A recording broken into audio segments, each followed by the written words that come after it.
আসসালামু আলাইকুম রহমতুল্লাহি বারাকাতু। আশা করি সবাই ভালো আছেন। আলহামদুলিল্লাহ আমরা অনেক ভালো আছি।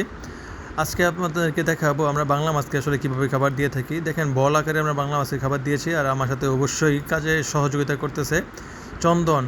সেই কাজের ফাঁকে ফাঁকে আপনাদেরকে একটু কিছু টিপস দিয়ে থাকি। সেটা হচ্ছে যে আমরা বল কেন আসলে বানিয়ে দিই। বলটা দেওয়ার কারণে খাবারটা একটু দূরে চলে যায়, যার কারণে কাছারের পাশাপাশি মাছটা আসতে চায় না, একটু দূরত্ব গেলে আসলে মাছগুলো খাইতে চায়, যার কারণে আমরা বল দিয়ে আসলে মাছগুলো মাছের খাবার দিয়ে থাকতেছি। এবং বলটা যখন আমরা ফালাই তখন কিন্তু বল কিন্তু ভাঙে না, হ্যাঁ, এবং যখন পরে তখন কিন্তু যেখানে পরে মোটামুটি অনেকটু জায়গা নিয়ে আসলে ছড়ে যায়, যার কারণে সারা পুকুরের মাছ কিন্তু এক সাইডে এসে বলে চারপাশ দিয়ে খাবার শুরু করতে পারে।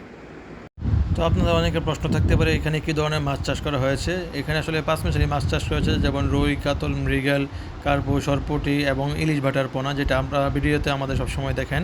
আর সবথেকে বড় বিষয় হচ্ছে যে এখানে কিন্তু পাঙ্গাস আগে পালা হইতো, এবং পাঙ্গাসটা আমরা অন্য পুকুরে নিয়ে নিছি। এবং এই সামনে যে পুকুরগুলো দেখতেছেন মোটামুটি আমাদের 10 থেকে 12 একর একটা প্রজেক্ট ইউনিটি ফিশারি, যেটা আপনারা ফেসবুকে সবসময় দেখে থাকেন। ইউনিটি ফার্ম নামে পরিচিত আমাদের ফেসবুক পেজ। তো সেক্ষেত্রে আমরা চেষ্টা করেছি যে অল্প কিছু পাঙ্গাস আমরা অন্য পুকুরে পালবো, এবং এই যে পুকুরগুলো দেখতেছেন এগুলো হচ্ছে বাংলা চাষ করব, যার কারণে আমরা মিশ্রিত বাংলা চাষ করেছি। এবং বাংলার ওজন এক একটা হয়েছে, আমরা দিয়েছিলাম মোটামুটি ছাড়ার সময় 300 গ্রাম, 400 গ্রাম, 500 গ্রামের ওজন, এবং অনেকগুলো সিলভার ছাড়া হয়েছিল। এটা প্রায় 900 থেকে 1 কেজি পর্যন্ত আসলে ওজন ছিল।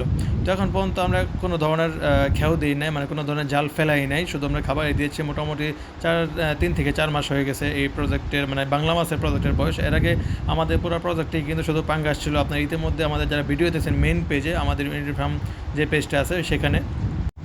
তো এইবার আমরা পাঙ্গাস এবং বাংলা দুটো আলাদা চাষ করা শুরু করছি। তো এই ফাঁকে আমাদের অনেকক্ষণ কাজ করার পরে অনেক ক্ষুধা লাগছে। রুবেলকে বললাম যে রুবেল অবশ্যই আমাদের জন্য খাবার নিয়ে আসে। তো রুবেল আমি বলছিলাম ছোটো রুটি নিয়ে আসতে। রুবেল যে পরিমাণ রুটি আনছে আসলে 10 জন মিলে খাওয়া যাবে।